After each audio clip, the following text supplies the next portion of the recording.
मौला अली फरमाते हैं कि मेरी शादी सैयदा फातिमा के साथ हो गई। जरा जोर से बोलो सुभान अल्लाह। और अली की शादी जब हुई है तो जिब्राइल आए हैं। कौन आए हैं बोलो? जिब्राइल आए हैं और हुजूर अक़दस ने फरमाया, ए अली सुनो, मैं इंतजार कर रहा था अल्लाह के हुक्म का। अल्लाह ने हुक्म दिया है कि फातिमा की शादी अली के साथ कर दी जाए। अली के साथ। मौला अली कहते हैं मेरी शादी हो गई फातिमा के साथ। कहां चले भाई? भाईजान, बड़े भाई कहां जा रहे हो? अरे क्या पानी पियोगे? करबला वालों का जिक्र हो रहा है, बैठो। थोड़ी देर प्यास से सुनो ना तो फिर पता करबला समझ में आएगी। हाँ, तवज्जो करो।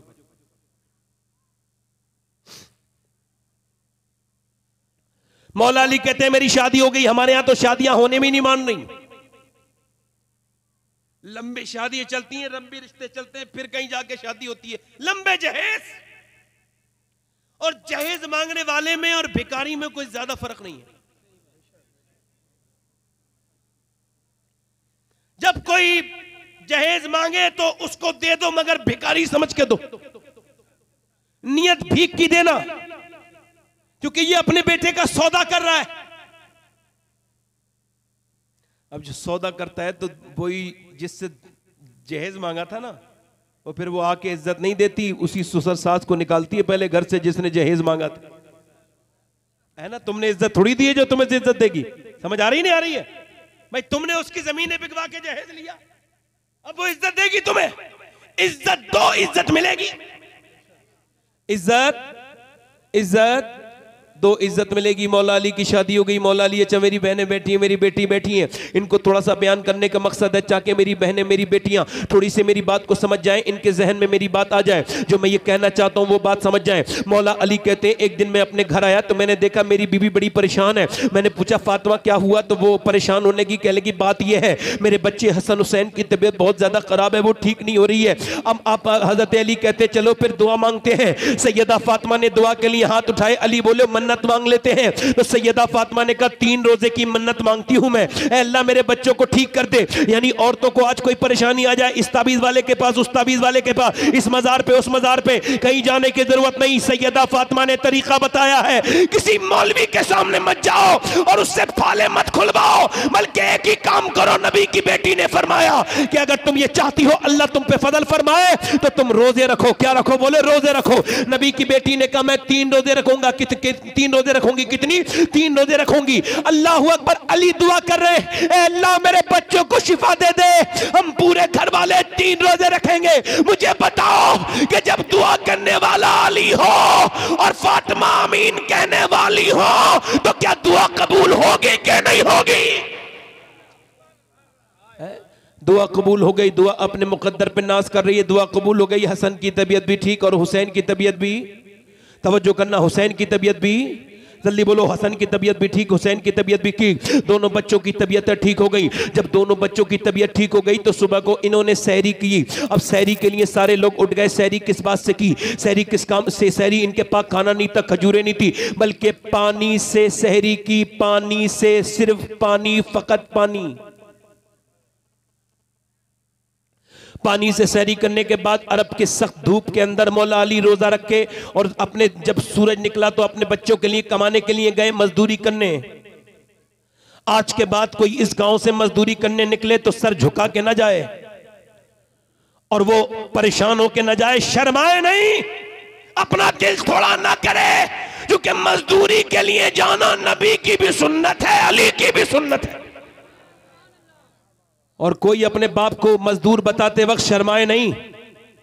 शर्माए वो जिसका बाप हराम का काम करता हो, शर्माए वो जिसका बाप 2 नंबर का काम करता हो, जिसके बाप ने उसे रक्षा चला के खिलाया है, वो तो ये कहे अल्लाह का शुक्र है मेरे बाप ने मुझे हराम की कमाई नहीं हलाल की कमाई खिलाई है।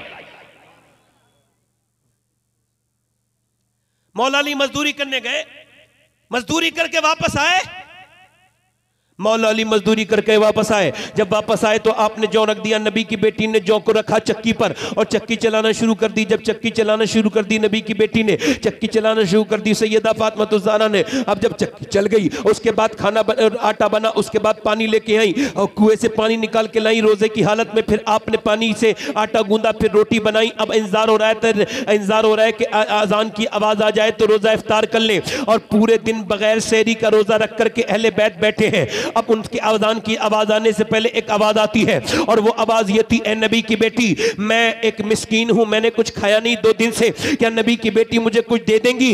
लोग कहते हैं जिसे कहीं से नहीं मिलता उन्हें नबी की बेटी के घर से मिल जाता है, कि आप दे देंगी? इमाम हसन कहते हैं मेरी अम्मी ने मेरी तरफ देखा और उठा के खाना कहा, लो मेरे बेटे जाओ, ये मेरे बदले का दे के आ जाओ, मेरे हिस्से का दे के आ जाओ। कहते जब अम्मी ने दिया तो मेरे अब्बा अली ने भी उठा के कहा, लो मेरे बेटे हसन, इसको भी दे के आ जाओ। तो इमाम हसन हुसैन कहते हम दोनों भाई बोले फिर हम क्यों खाएं, हम ही क्यों खाएं, हम भी दे करके आएंगे। कहते हमने अपने मतलब का, अपने बदले का भी दे दिया। और वो आदमी चला गया। फिर पूरी रात गुजर गई, दूसरे दिन का रोजा रखा गया, फिर वही पानी से रोजा रखा गया, फिर वही मौलाए कायनात रोजा रख करके चले, फिर बोले मौलाए कायनात रोजा रख करके अपने घर से चले और फिर अपने घर से चले जय वो मजदूरी करने के लिए। फिर पूरे दिन मजदूरी करके शाम के वक्त में आए। फिर नबी की बेटी ने 2 दिन की भूखी प्यासी ने चक्की चलाई, फिर कुएं से पानी भर करके लेके आई और उसके बाद आटा गूंदा, फिर रोटी बनाई। अब इंतजार हो रहा है अजान की आवाज आ जाए, मगर अजान की आवाज आने से पहले एक दर्द भरी आवाज आती है अहले बैत के घर में। आवाज क्या? अहले बैत पर आती है आवाज, मैं एक यतीम हूं, मेरा बाप मर चुका है, मैं भी भूखा हूं, मेरी मां भी भूखी है, मैं कुछ कमा नहीं सकता, मैं बहुत भूखा हूं, क्या मुझे कुछ मिल जाएगा नबी की बेटी के घर से? मैंने सुना है आप यतीमों पे बड़ा नकरम फरमाती हैं, शफकत फरमाती हैं। सैयदा ने अपने खाने का खाना, अपने आगे का खाना उठाया और अली ने भी उठा दिया और बोलो हसन ने भी उठा दिया, फिर हुसैन ने भी उठा के दे दिया। अब तीनों का खाना फिर चला गया। ये फिर तीसरी रात आ गई और तीसरी रात में फिर पूरी रात नबी की बेटी इबादत करती रही। पहले दिन भूखी प्यासी है, इबादत कर रही है, दूसरे दिन भूखी प्यासी है, पूरी रात इबादत कर रही है। आज मेरी बहनें पूरे दिन क्या क्या देखती रहती है, मगर नबी की बेटी कहती थी अल्लाह कोई रात तो ऐसी बना दे कि फातिमा का दिल खोल के इबादत कर सके, कोई रात तो बना दे। पूरी रात में एक सज्जे में रात निकाल दिया करती थी नबी की बेटी। अब जब तीसरा दिन आया तो सहरी करवा दी। फिर अली तीसरे दिन गए मजदूरी करने, तपती हुई धूप में मजदूरी करने, तीसरे दिन का रोजा रख करके गए। एक दिन मौला अली कहते हैं मैंने ये हदीस मदीने शरीफ में पढ़ी है जो अब बयान कर रहा हूं, सामने हुजूर का गुंबद था तो मैंने पढ़ी है। हदीस ये कि नबी पाक सल्लल्लाहु ताला अलैहि वसल्लम, हजरत अली कहते हैं मैं अपने घर में आया 15 दिन के बाद तो मेरी बीबी ने मुस्कुरा के मुझे सलाम कर दिया।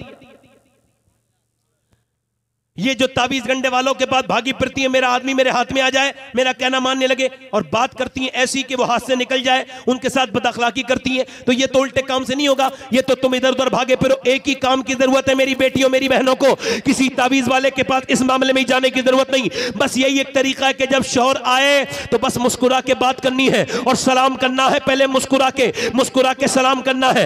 और सुनो, आला हज़रत फाज़िल बरेलवी फरमाते हैं कि औरत अगर बेपर्दा घर से बाहर निकले तो उस पर लानतें हैं, और अगर दूसरों के लिए मेकअप करे तब भी लानत, मगर अगर वो अपने मर्द के लिए मेकअप करे, आईने में देखे और अपने शौहर को अपने सिंगार दिखाए, तो अगर उसका शौहर राजी हो जाए तो अल्लाह उसको एक सदके का सवाब अता फरमाता है, एक सदके का सवाब अता फरमाता है। अब मेरी अपनी बहनों से कहता हूं, मेरी बेटियों, ये क्या तुमने तरीके बना रखे हैं कि शादियों में ब्याह में जाती हो तो तुम कपड़े अपने बना के बनाओ सिंगार के पहनती हो, जब शादी में जाती हो तो मेकअप करती हो, और अपने आदमी को वही अपने मैले कुचैले बेकार से कपड़े दिखाती हो। तुम्हारा हुस्न और तुम्हारा मेकअप देखने का हक सिर्फ तुम्हारे शौहर को है और किसी को नहीं है। और याद रखना मेरी बेटियों, इधर उधर जाने से काम नहीं चलेगा। एक ही तरीका है कि तुम्हारे घर कभी टूटेंगे नहीं, कभी तलाकें नहीं होंगी, लड़ाई नहीं होगी। एक ही सुन्नत अपनाओ सैयदा फातिमा की, जब घर में शौहर आए तो मुस्कुरा के सलाम कर दो, इंशाअल्लाह घर में बरकतें रहेंगी। बोलो इंशाअल्लाह घर में, इंशाअल्लाह घर में, बोलो घर में बरकतें, जल्द वो घर में बरकतें रहेंगी। अब सुनो, मौला अली कहते हैं, तवज्जो करना, मौला अली कहते हैं मैं अपने घर में आया, फातिमा से कहा फातिमा बड़ी भूख लगी है, मैं सफर से आ रहा हूं। इधर देखो, कहते फातिमा ने मुझे पानी पेश किया, मैंने कहा प्यास नहीं लगी, भूख लगी है। कहते वो अंदर चली गई, मैंने आवाज दी फातिमा आए, खाना लाए, नहीं आए। फिर मैंने आवाज दी खाना लाए, नहीं आए। फिर मैंने आवाज दी खाना लाए, आवाज नहीं आई। फिर अंदर से रोने की आवाज आई, मैं अंदर गया, मैंने देखा दोनों आलम के मालिक मुख्तार की बिटिया रो रही है। जिसका चेहरा नबी की तरह, जिसके चेहरा नबी की तरह, जिसकी नाक नबी की तरह, जिसके होठ नबी की तरह, जब वो मुस्कुराए तो आमना का लाल लगे, जब वो बोले तो आमना का लाल लगे। फातिमा चलती थी, अम्मा आयशा फरमाती तो ऐसा लगता था कि अल्लाह के रसूल चल रहे हैं। मैंने कहा फातिमा आपको किस चीज़ ने रुलाया है? कहने लगी मेरे सरताज जब आप घर से गए थे मैं आपको खाना नहीं दे पाई, इस वजह से मुझे रोना आ रहा है, मुझे अफसोस हो रहा है, मैं अपने शोहर को खाना नहीं दे पाई। का क्यों? का जब आप घर से गए थे ना तो आप कई दिन का था, आज भी कई दिन हो गए। हजरत अली कहते हैं आपने मुझे बताया क्यों नहीं? तो कहा इस वजह से मेरे सरताज मेरे अब्बा ने फरमाया था फातिमा अली से वो मत मांगना जो उनके पास मौजूद ना हो। कहते हैं अली मैं रोने लगा, बैठ गया। फिर अपने सैयदा रोई तो मैंने कहा क्या हुआ सैयदा? कह लगी आप तो चले गए थे, मेरे अब्बा के घर में 16 दिन से चूल्हा नहीं जला। 16 दिन। मौला अली कहते बाग में गया मजदूरी करने, मैंने कहा मुझसे कोई काम ले लो। उसने कहा एक डोल दोगे तो एक खजूर देंगे अजवा। कहते एक डोल पानी उसके बाग के पेड़ में दिया तो उसने एक का वादा किया। कहते मैंने 3-4 तो मैं बिल्कुल थक गया, 3-4 डोल निकाल के पसीने में नहा गया, मगर 3-4 के बाद कहते मैंने 17 डोल निकाली हुजूर को याद कर करके। 17 खजूरें हाथ में थी, मेरे बच्चे भी भूखे थे, मेरी बीवी, मगर मैं अपने घर नहीं गया, अपने नबी के पास गया। नबी ने मुस्तफ़ा जाने रहमत ने मुझे देखा, कहा मेरे अली आ गए। कहा हुजूर ये खजूर कबूल फरमाइए, नजराना पेश करता है अली। हुजूर ने फरमाया तेरे बच्चे हसन हुसैन भूखे, उन तेरी फातिमा बीबी भूखी है, उनको नहीं लेके गए? मैंने कहा हुजूर हसन से ज्यादा, हुसैन से ज्यादा, मुझे फातिमा से ज्यादा आपसे मोहब्बत है या रसूल अल्लाह। मेरे नबी ने दोनों हाथ उठा के दुआ की, ऐ अल्लाह मैं अपने अली से राजी हूँ, तू भी मेरे अली से राजी हो जा। मगर फरमाया चल मैं घर चल के खाएंगे तेरे खाना। कहते हमारे घर गए, हुजूर ने खजूर की गुठली निकाल के हसन के मुंह में दे दी। अल्लाह अकबर। जब गुठली निकाल के खजूर मुंह में दी ना, हसन ने नबी को देखा तो रोने लगे। नाना देख के सैयदा भी रोने लगती है। मेरे नबी फरमाते मेरी बेटी मताउन दुनिया कलील, दुनिया छोटी है मेरी बेटी, आखिरत बड़ी है मेरी लाडली। तू इस पर राजी नहीं है कि अल्लाह ने तुझे जन्नती औरतों की सरदारा बनाया है? मेरी बेटी इस पर राजी नहीं है। 3रा दिन हो गया अहले बैत पर और 3 दिन का बगैर सहरी का रोजा।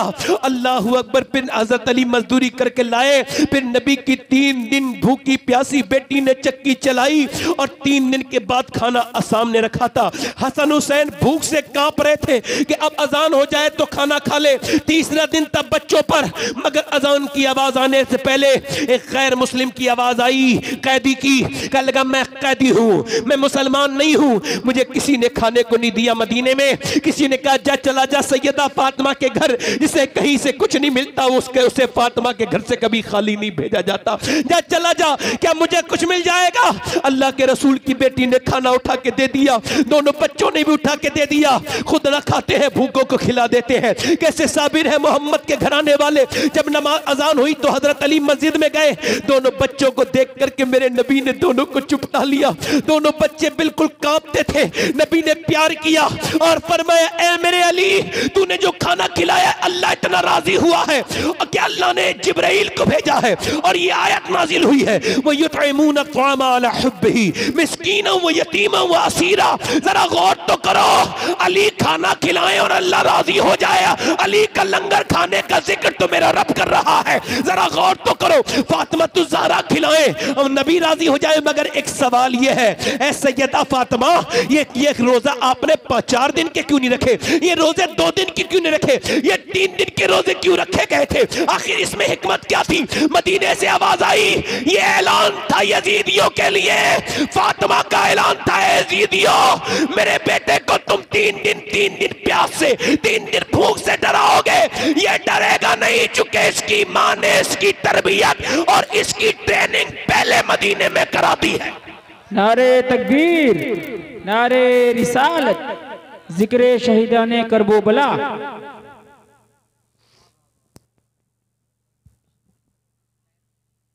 जब बाप रातों को नमाज पढ़े तो हुसैन जैसे बच्चे आते हैं।